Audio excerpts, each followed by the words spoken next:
حضرت میر معاویہ رضی اللہ تعالیٰ عنہ نے کلمہ پڑھ کے شرف صحابیت کب حاصل کیا؟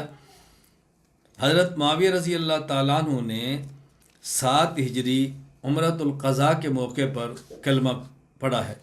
چنانچہ امام ابو بکر احمد بن ابی خیثمہ رحمہ اللہ وفات 279 ہجری التاریخ الکبیر المعروف تاریخ ابن ابی خیثمہ میں فرماتے ہیں، کان معاویہ بن ابی سفیان رضی اللہ تعالیٰ عنہ یقول اسلمت عمرۃ القضیہ لقیت النبی صلی اللہ علیہ وسلم فوضعت اسلامی عنده فقبل منی۔ یہاں ایک اشکال یہ ہے کہ ابن کثیر رحمہ اللہ تعالی وفات 774 ہجری البدایہ والنہایہ میں فرماتے ہیں، اسلم معاویہ رضی اللہ عنہ عام الفتح، حضرت معاویہ رضی اللہ تعالیٰ عنہ نے سن 8 ہجری فتح مکہ کے موقع پر کلمہ پڑھا ہے، اور یہاں آ رہا ہے کہ آپ نے جو کلمہ پڑھا وہ سن 7 ہجری عمرۃ القضاء کے موقع پر پڑھا ہے۔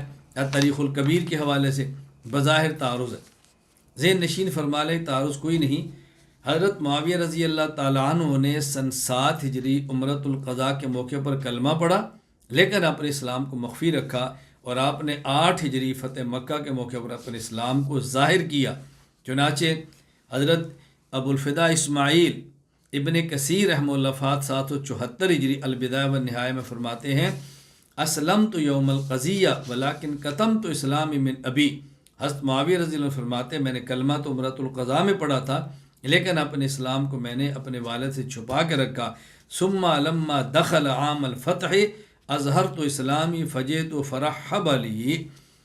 جب 8 ہجری آیا تو میں نے اس وقت اپنے اسلام کا اپنے والد کے سامنے اظہار کر دیا، فجئتہ، اور میں ان کے پاس آیا اور مجھے خوش آمدید کہا۔ میں نے اپنے ایمان کا اظہار 8 ہجری کے اندر کیا ہے، لہذا کوئی قابل اشکال بات نہیں۔